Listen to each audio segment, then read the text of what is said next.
የሚያነብ ትውልድ እየጠፋ መምጣቱን በሰንበት ትምህርት ቤታችን ቤተ መጻሕፍት ውስጥ የሚገኙ መጻሕፍት ሰሞኑን ባደረጉት ስብሰባ ገልጸዋል።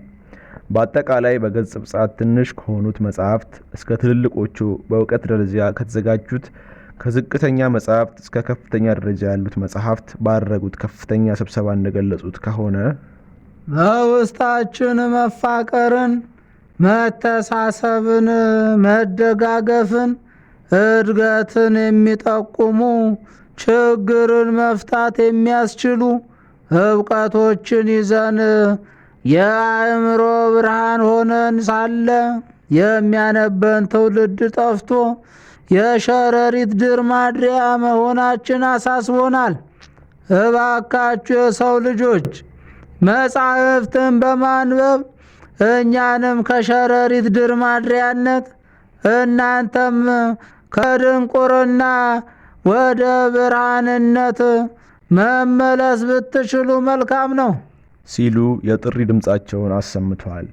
በተለይ ደግሞ በቦታው ተገኝተን ያነጋገርናቸው የመጽሐፍት ቁንጮ የሆነው ክቡር መጽሐፍ ቅዱስና አንድ ሌላ የታሪክ መጽሐፍ ተማረው እንደተናገሩት ከሆነ በዚህ ዘመን ላለው የተበላሸና የላሸቀ ሕይወት መሰረታዊ ምክንያቱ እኛን ማንበብ አለመቻላቸው ነው በማለት የገለጹ ሲሆን በተለይ እኔ በማለት ክቡር መጽሐፍ ቅዱስ እንደተናገሩት በቀድሞ ዘመን ያፈራኋቸው ልጆች ከመቀበል መስጠትን፣ ከመሳደብ መሰደብን፣ ከችኩልነት ትዕግስትን፣ ከትዕቢት ትሕትናን፣ ከዝሙተኝነት ድንግልናን፣ ከመተኛት መጸለይን፣ ከመብላት መጾምን በተግባር የፈጸሙት ውስጥ ያለውን ጥሩ ምግብ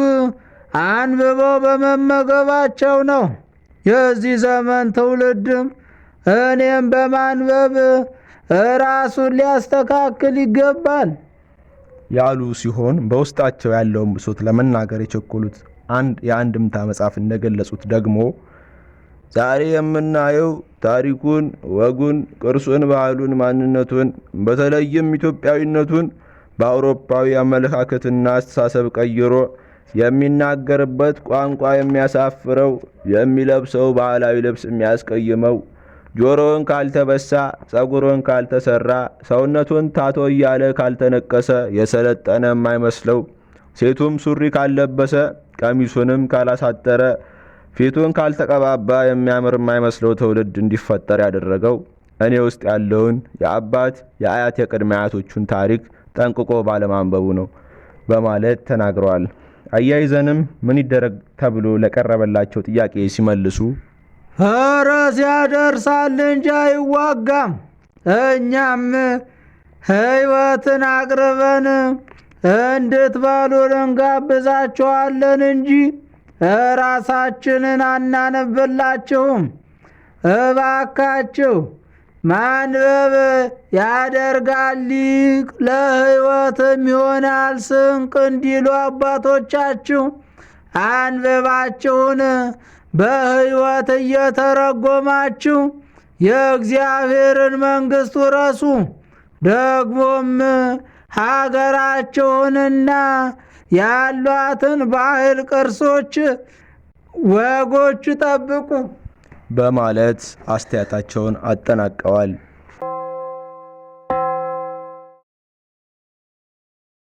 ዜና ስትሰሙ ልትገረሙ ትችላላችሁ። ምክንያቱ ደግሞ እናንተ የምታውቁት በጎች በተኩላዎች ላለመበላት የሚያደርጉትን ትግል ነውና። ከቅርብ ጊዜ ወዲህ ግን በጎች ለመበላት ራሳቸውን አሳልፈው የበግ ልምድ ለብሰው ከሚመጡባቸው በውስጣቸው ግን ነጣቂዎች ተኩላዎች ተጠበቁ ያለውን በማቴዎስ ወንጌል ምዕራፍ 7 ቁጥር 15 ላይ ያለውን አምላካዊ ቃል ለማስታወስ እንወዳለን።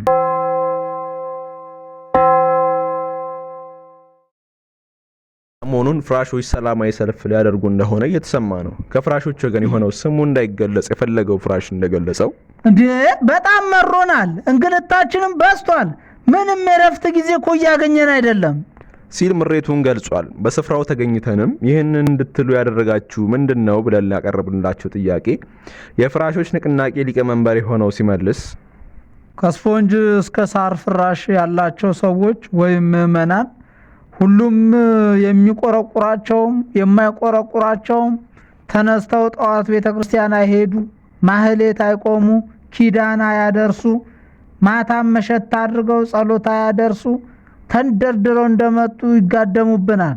መቼ እረፍት ይኑረን ታዲያ? በማለት አስተያየቱን ሰጥቷል።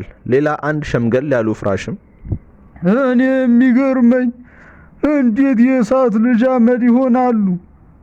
እኛ ቀደምት አባቶቻቸውን ስናውቃቸው ማህሌት አድረው ጠዋት ኪዳን አድርሰው ቅዳሴ ማስቀድሰው በሌሊት ለስራ ተሰማርተው ማታም አምሽተው ስራቸውን ሰርተው ጸሎት አድርሰው ሲተኙ ነው የምናውቃቸው።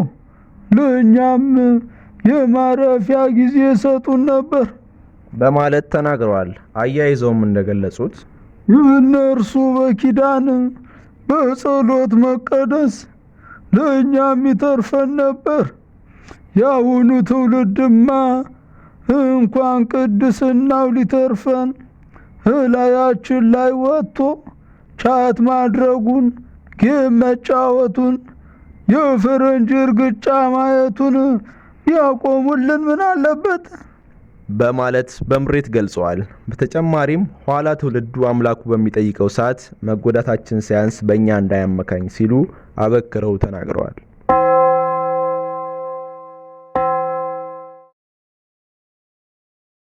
አንበሳ በአደገኝነቱ በአስፈሪነቱ በጀግንነቱ ይታወቃል። አይደለም ተርቦ ይቅርና እንዲሁም ለክብሩ መግለጫ ሲል ብቻ የዱር አራዊቶችን ጨምሮ የሰው ልጆችን ሳይቀርብ አሰቃቂ ሁኔታ መብላት ያውቅበታል። ወደ ባቢሎን የተሰማው ነገር ግን ለብዙዎች እንግዳና አስደናቂ ሆኗል። ነገሩ እንዲህ ነው። ከዛሬ 2000 ዓመት በፊት በረከቱ ይደርብንና ዛሬ መታሰቢያውን የምናደርግለት ዳንኤል የተባለ ቅዱስ ነቢይ በዳሪዮስ መንግስት ባሳየው መልካምና ብርቱ አገልግሎት ከሶስቱ የመንግስት ሹማምንት አንዱ ሆኖ ተሾመ። ይህ ያስቀናቸው የዘመኑ ሹማምንት ቅዱስ ዳንኤልን መጉዳት የሚችሉበትን ነገር በማሰብ ከንጉስ ዳሪዮስ ጋር የሚጋጭበትን ዘዴ ፈጠሩ። እንዳሰቡትም አልቀረም። ነብዩ ዳንኤል በየቀኑ 3 ጊዜ በጉልበቱ ተንበርክኮ ይጸልይና ያመሰግን ስለነበር ይህ ልማዱንና የእምነት ስርዓቱን እንደሚፈጽም አስበው ለአንድ ወር ማንም ሰው ልመና ለአምላኩ እንዳያቀርብ ሕግ አወጡ። ነብዩ ዳንኤል ግን ይህ የሁል ጊዜ ስራው ነውና ሕጉን ተላለፈ። በዚህም ሕግ መሰረት አምላኩን ያመሰግን የነበረ ዳንኤል ወደ ተራቡ አናብስት እንዲጣል ተደረገ። በዚህን ጊዜ ነው እንግዲህ ዓለምን የሚያስደንቅ ነገር የተፈጸመው። ዳንኤልን የተራቡት አንበሶች እንዴት አድርገው ወጫጭቀው እንደተቀራመቱት ለመታዘብ ንጉስ ዳሪዮስ ማልዶ ወደ ተጣለበት ጉድጓድ ሲሄድ እንደተላመደ የቤት እንስሳ ከአናብስቱ ጋር የተጫወተ ተገኘ። አናብስቱን በበኩላቸው ከተፈጥሮ ባህሪያቸው በማፈንገጥ ዳንኤልን እንዳሳዳሪያቸው ሲንከባከቡት አደሩ። በዚህም ታምር የተደነቀው ዳሪዮስ በመንግስቱ ግዛት ያሉ ህዝቦች ሁሉ በዳንኤል አምላክ ፊት እንዲፈሩና እንዲንቀጠቀጡ አዘዘ። የነብዩ ዳንኤል አምላክ ቸርነት፣ የነብዩ ዳንኤል አማላጅነት ከሁላችን ጋር ይሁን። ዜናውንም ወደ እናንተ ለማድረስ መጽሐፍ ቅዱስን እንዲሁም መጽሐፈ ስንክሳርን ተጠቅመናል። ይቆየን።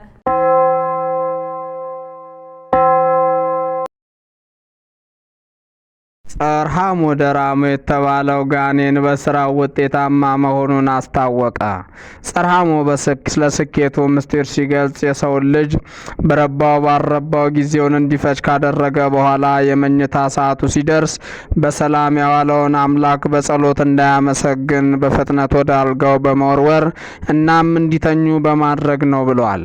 በተጨማሪም አለው ወደ ቤተ ክርስቲያን እንዳይሄዱ ብርድ ልብሳቸውን እንደ ትልቅ የጭነት መኪና በማክበድና ጣፋጭ መሰል እንቅልፍ በመልቀቅ ሊነሱ ቢሞክሩም ዓይናቸው በቀላሉ እንዳይገለጥላቸው በማድረግ እንደሆነ ተናግሯል።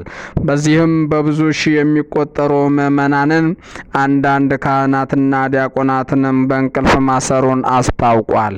የዝግጅት ክፍላችንም መቀመጫው ማደሪያው የት እንደሆነ ለማወቅ ያደረገው ባደረገው ጥረት ጋኔኑ ፈቃደኛ ባለመሆኑ ለማወቅ ብንቸገርም ለዚህ ርኩስ መንፈስ በሽታ መፍትሄ ካለው ብለን ወደ ነፍስና ስጋ ሆስፒታል ወደ ሆነችው ቅድስት ቤተ ክርስቲያን በመሄድ ቅድስናቸው ከተመሰከረላቸው ዶክተሮች መካከል አባ ጊዮርጊስ ዘጋስጫ የተባሉትን እንዲህ ስንል ጠይቀናቸዋል። አባታችን ቡራኪዎት ይድረሰንና እስቲ ጸራሞ ደራም ውስጥ የተባለው ርኩስ መንፈስ ቢነግሩን። እሺ ልጆች፣ እንግዲህ የመንፈስ ክርስቲያንና ወደ ቤተ ክርስቲያን እንዳይሄዱ ጠዋትና ማታ አምላካቸው እግዚአብሔርን በጸሎት እንዳያመሰግኑ በረባው ባረባው ነገር እያስመሸና እያሰላቸ ከጸሎት ከእግዚአብሔር እንዲርቁ ከሚያደርጉ እርኩሳን አጋንንት አንዱ ነው። እንደው አባታችን ወደኛ መቼ እንደሚመጡና ደግሞም ወደኛ ሲመጡ ማረፊያቸው መቀመጫቸው የት እንደሆነ ቢነግሩን። አይ ልጆች፣ ሰይጣን ምን ረፍት አለው ብላችሁ ነው። ነገር ግን በጣም የሚበረታው ሰዓት ካልኸኝ ልክ ከሌሊቱ 9 ሰዓት ሲሆን ወደ ሁላችን ቤት ይመጣሉ። አባታችን ለምን ይህን ሰዓት አጋንንቱ ሊመርጡት ቻሉ? ጥሩ ጥያቄ ነው ልጄ። እንግዲህ ይህ ሰዓት ጠርበ ሰማይ የሚደረግበት ሰዓት ነው። ማለትም የእግዚአብሔር ምሕረት ወደ ሰው ልጆች የሚመጣበት፣ የሰው ልጆች ጸሎት ወደ እግዚአብሔር የሚያደርግበት ሰዓት ነው። ይህችን ሰዓት ደግሞ አጋንንት ያውቋታል።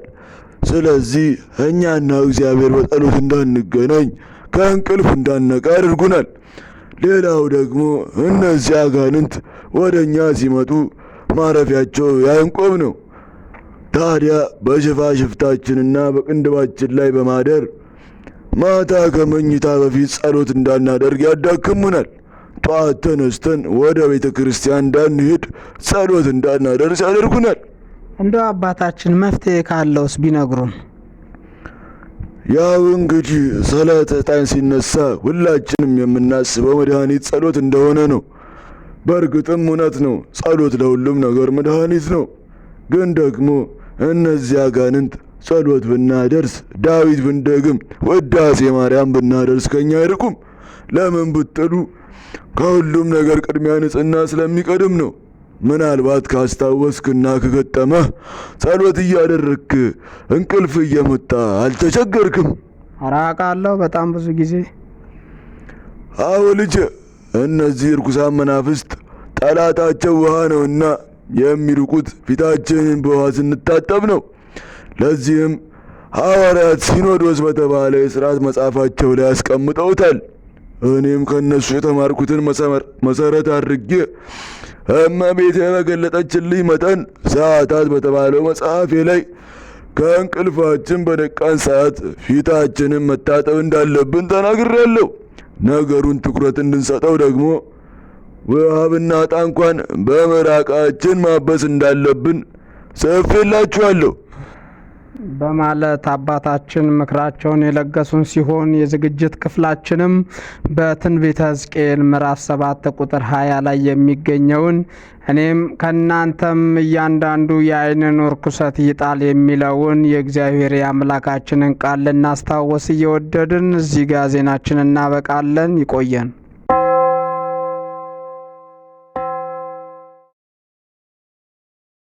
ከዛሬ 3000 ዓመት በፊት ዳዊትና ጎልያድ ከባድ የተባለውንና ሕዝብ በጉጉት ሲጠብቀው የነበረውን ጨዋታ በኤላ ሸለቆ ሜዳ ላይ አስተናግዷል። በዚህም ጨዋታ ላይ የተደራጁና ብዙ ተጫዋቾች ያሉት የጎልያድ ቡድን ጨዋታውን ለማሸነፍ ሙሉ ተስፋ ነበረው። ለዚህም የጎልያድ ቡድን አሰልጣኝ የሆኑት ቅናት እንዲህ በማለት ተናገሩ። ዛሬ ከዳዊት ቡድን ጋር በምናደርገው ጨዋታ ሙሉ የማሸነፍ ተስፋ አለን። እነርሱ እኛ እንኳን ማሸነፍ ቀርቶ ከኛ ጋር መግጠማቸው ድፍረት ነው። እኛ እኮ ብቃት ያላቸው ተጫዋቾች ያሉን ፍልስጤማውያን ነን። እነርሱ ደግሞ ያልሰለጠኑ ዕብራውያን ናቸው። ስለዚህ ዛሬ የዳዊት ቡድን ያለምንም ጥርጥር እናሸንፋለን፣ እንዳውም በብዙ ልዩነት ነዋ በማለት ነበር የገለጹት። ጨዋታው ተጀመረ። ጎልያድ የቡድን ተጫዋቾቹን አደራጅቷልና ወደ ኋላም ወደፊትም በመሯሯጥ ኳሱን መቆጣጠር ጀመሩ። በዚህም ሲቀጥል ከጎልያድ ቡድን አንዱ የሆነው ትዕቢት በመጀመሪያው ጨዋታ አጋማሽ ጎሎቹን ለማስቆጠር ቢሞክርም በትዕግስት ተከላካይነት መረብ ላይ ሳያርፍ ቀርቷል። ከእረፍት በኋላ ግን ጨዋታው የዳዊት ቡድን የተቆጣጠረው መጣ። በተለይም የዳዊት ቡድን አጥቂ የሆነው እምነት የሚሞክራቸው ኳሶች የጎልያድን ቡድን በፍርሃት እንዲዋጥ አድርጓል። በዚህም የተነሳ የጎልያድ ቡድን አሰልጣኝ ቅናት የተከላካይ ቅያሬ ለማድረግ ተገዷል። ተቀይሮ የገባው ክፋት ከዳዊት ቡድን የሚመጣውን ኳስ ለማስቀረት ቢሞክርም ጥረቱ ፍሬ ማፍራት ተስኖታል። ኳስ በመሃል ሜዳ ላይ መቀባበል ቀጠለ።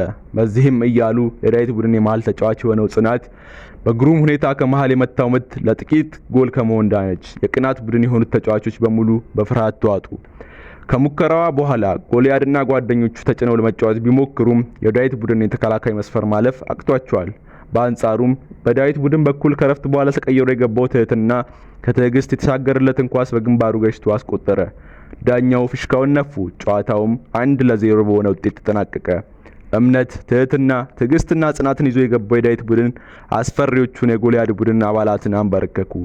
ይህም ለዕብራውያን በሙሉ ትልቅ ሐሴትን ፈጠረ። ሲፎክሩና ሲያቀራሩ የነበሩት ፍልስጤማውያንም ሀፍረት ተከናንበው ወደ መጡበት አመሻሹ ላይ ተመልሰዋል።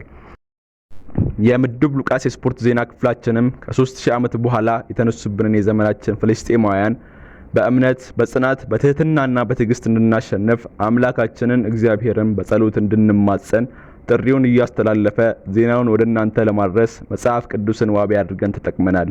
ይቆየን።